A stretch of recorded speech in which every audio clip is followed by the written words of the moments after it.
आज के इस कार्यक्रम के मुख्य अतिथि भाई रामचंद्र राजभर जी, प्रदेश महासचिव पिछड़ा वर्ग प्रकोष्ठ, भाई राम उजागिर वर्मा जी, भाई देवेंद्र यादव जी, हमारे जिला अध्यक्ष जी और आप सभी जितने हमारे साथी लोग मौजूद हैं, सबका हम स्वागत करते हैं।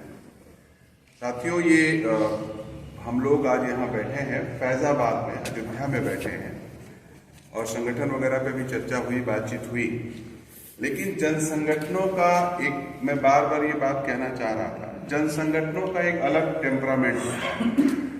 आज से अगर हम लोग जनचर्चा भी सुनते हैं कि मुलायम साहब के दौर में आप देखिएगा कि जब भी प्रदेश में कोई हुड़दंग होता था, कोई बात हो जाती थी, कहीं रोड जाम, कहीं कुछ हो गया, तो आम जनता में हो जाता था यूजन सभा वाले होंगे, यूजन सभा वाले रोके होंगे। कहीं किसी कैंपस में कोई बवाल हुआ फीस वृद्धि को लेके, किसी और सवाल को लेके, जनता में हो जाता था वो छात्र सभा वाले होंगे, समाजवादी छात्र सभा वाले होंगे। ये जो पिछड़ा वर्ग प्रकोष्ठ बना है, इसकी पहचान भी यही होनी चाहिए। फैजाबाद एक ऐसा जिला है, आप लोग इसके लिए मैं फिर से धन्यवाद दूंगा कि आप लोग खुशनसीब हैं। यहां पर अगर आप लोग कंकड़ मारेंगे तालाब में तो पूरे देश में हलचल होगी। ऐसे इंपॉर्टेंट जिले में आप लोग हैं, हाई वोल्टेज, तो यहां पर आप जो भी पहल लेंगे उसका पूरे देश में चर्चा होगा। आपकी जिम्मेदारी तब पार्टी की तरफ से स्वतः बढ़ जाती है। जैसे घर के बड़े लड़के को कोई जिम्मेदारी देता नहीं, स्वतः उसके ऊपर जिम्मेदारी बढ़ जाती है कि वो घर का है और वो पूरे घर का ख्याल रखे। उसी तरह से हमारा ये जो संगठन है त्रिभुवन भाई, ये पहलकदमी वाला संगठन होना चाहिए। ये जो बातें हुई सब सही है। अभी महासचिव जी से मेरी बात हो रही थी, कहीं कहीं जिले में हो रहा है कि पता चला कि पदाधिकारी बन गए, उनको खुद ही नहीं मालूम है कि हम पदाधिकारी हैं कि नहीं। आप कह रहे हैं कि मीटिंग में लोग नहीं आ पा रहे हैं ज्यादा, क्यों आएंगे? कोई वेतन वेतन देता है क्या? टेस्ट है। गांव में आज भी जब किसी शादी ब्याह में डीजे चलता है तो लोग भीड़ बुलाने नहीं जाते, बैरिकेडिंग टूट जाता है और डीजे पे लोग टूट पड़ते हैं। इंटरेस्ट होना चाहिए, और इंटरेस्ट तब होगा जब हमारा संगठन गतिमान होगा, कुछ करेगा, कागज से बाहर निकल कर। आप पिछड़ा वर्ग का जिले में, हम फॉर द एग्जाम्पल बताना चाह रहे हैं, इतना बड़ा जिला है, इतना हाई वोल्टेज जिला है, कहीं भी मोस्ट बैकवर्ड पे अगर कोई घटना परिघटना दिक्कत हो रही है, हमारी तरफ से उसमें पहलकदमी होनी चाहिए। मोस्ट बैकवर्ड का संगठन है, समझ लीजिए किसानों का संगठन है हमारा, अलग से किसान। अभी यूरिया का बोरी में 40 किलो कर दिए हैं। अभी बातचीत में आप लोगों ने भी सुना होगा, आप लोग जानते हैं। किसी एक दिन 10 यूरिया की बोरी लेके कृषि विभाग के सामने फूंक दीजिए, 5 लोग मिलकर, राष्ट्रीय खबर बनेगी। अयोध्या के भीतर किसानों के बोरी में यूरिया कम करने के खिलाफ पिछड़ा वर्ग ने किया प्रदर्शन। पिछड़ा वर्ग ये हमारी टैक्टिस से बाहर होता जा रहा है, इससे हम लोग बच रहे हैं। क्यों? क्योंकि हम लोग ट्रेडिशनल पॉलिटिक्स नहीं कर रहे हैं, डरते हैं कि कहीं हमारा नाम दरोगा न लिख दे, हमारा जो काम धंधा उसमें कोई हस्तक्षेप ना हो जाए। तो बच बचा के थोड़ा पॉलिटिक्स करो कि कहीं लाइट में ना आ जाओ। और पॉलिटिक्स का मतलब है, आपके जिले में साकेत महाविद्यालय, हम लोग तब साकेत में चुनाव लड़ाने आया करते थे, देखिए बुलाया जाता था कि साकेत में चुनाव लड़ाना है, और जहां खड़े हो जाया जाता था, बवाल नहीं होना है तो बवाल हो जाता है।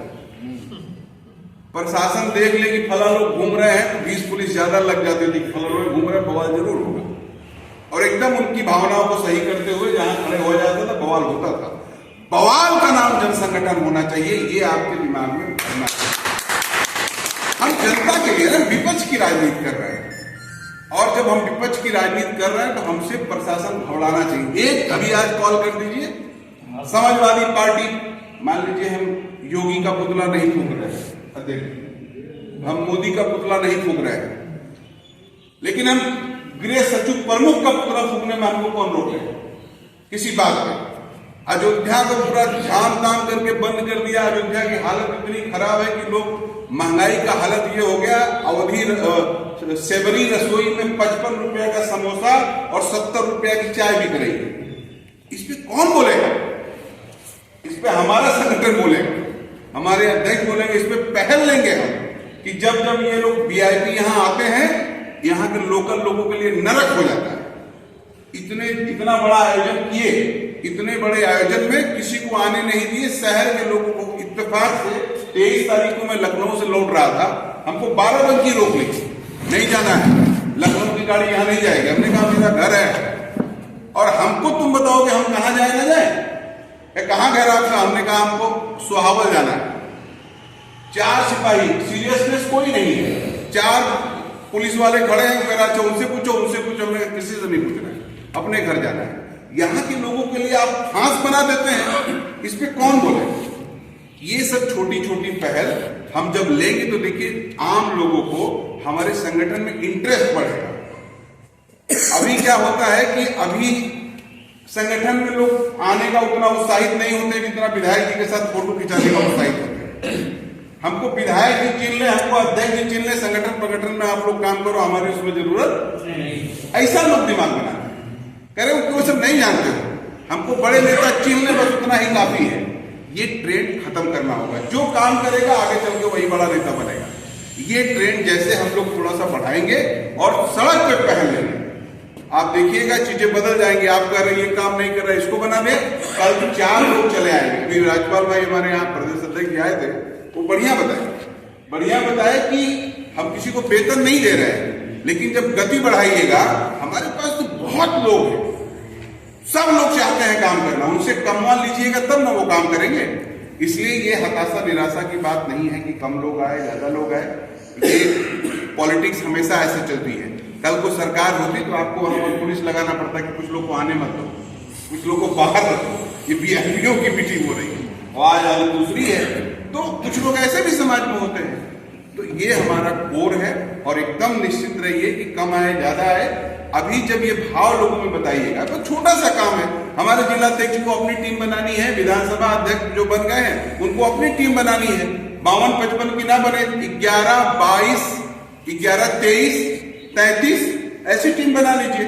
टीम में वो लोग हो जो आपसे बात करते हो, जिससे आपका थोड़ा थोड़ा संपर्क हो, बुलाने पे आप चले जाएं, आपके बुलाने पे वो चले आए, कम से कम इतना रहे। वो समाजवादी पार्टी को मानता हो, अखिलेश जी के ऊपर आस्था रखता हो, समाजवादी पार्टी का सदस्य हो, इतनी योग्यता खाली चाहिए। इतना है तो अभी हमारा मोस्ट बैकवर्ड वाला हिस्सा है, मोस्ट बैकवर्ड वाला को ज्यादा हिस्सा दिया जाए। जो लोग पार्टी विरोधी बात करते हैं उनको थोड़ा किनारे किया जाए, इतनी सी बात। उसके बाद फिर सड़क पे उतर के आप जान लीजिए ये पूरा लोकसभा का चुनाव किसी पिछड़ा संगठन के पीठ पे लड़ा जाएगा। और इसका उदाहरण अयोध्या पेश कर रहा है। यहाँ से जो हमारे कैंडिडेट हो रहे हैं वो दलित समाज के कैंडिडेट हैं। इस निर्णय ने उत्तर प्रदेश की राजनीति को एकदम यूटर्न कर दिया। आज बहुजन समाज पार्टी वाले भी बोल नहीं पा रहे हैं। बसपा का इतिहास है, वो दलित केवल रिजर्व सीट पे लड़ाती है, यहाँ जनरल सीट पे, अयोध्या जैसी सीट पे हम रिजर्व कैंडिडेट को यहाँ उतार रहे हैं। ये इसको फ्लैश करने की बात हम बोले तो अभी हमको लगता है कि हमारे साथी कार्यकर्ता इस बड़े आयोजन से थोड़े डिप्रेस में, थोड़ा चौंके हुए हैं। यहाँ क्या हो, अरे पूरा वही बात ये है नहीं। केजरीवाल जाके बनारस में लड़ते हैं, 3-3.5 लाख वोट पाते हैं, और यहां पर भी एंटी कम्बेंसी एक बन रही है। हमको लगता है वही लल्लू सिंह जी आएंगे, ऐसा ही कुछ होगा, कोई अलग से आने वाला नहीं है। तो आपके पास एक बड़ा मौका है, कितनी गति से, कितना उत्साह से अगर आप मुस्कुराते हुए और स्पिरिट में दिखेंगे तो विरोधी का वैसे टेम्पो हाई हो जाएगा कि कुछ मामला इनका भीतर चल रहा है, नीचे से लोग उत्साहित हो रहे हैं। क्या बात है, कितना खुश काहे नजर आ रहा है, लगता है समाजवादियों का कुछ बन रहा है मामला। वो डिप्रेशन में परेशान हो जाएंगे और हम परेशान रहेंगे। यहाँ क्या होना है, कल पूरा में पूरा करना क्या चुनाव, तब वो एकदम चढ़े रहेंगे, उनका टेम्पो हाई रहेगा, है ना। तो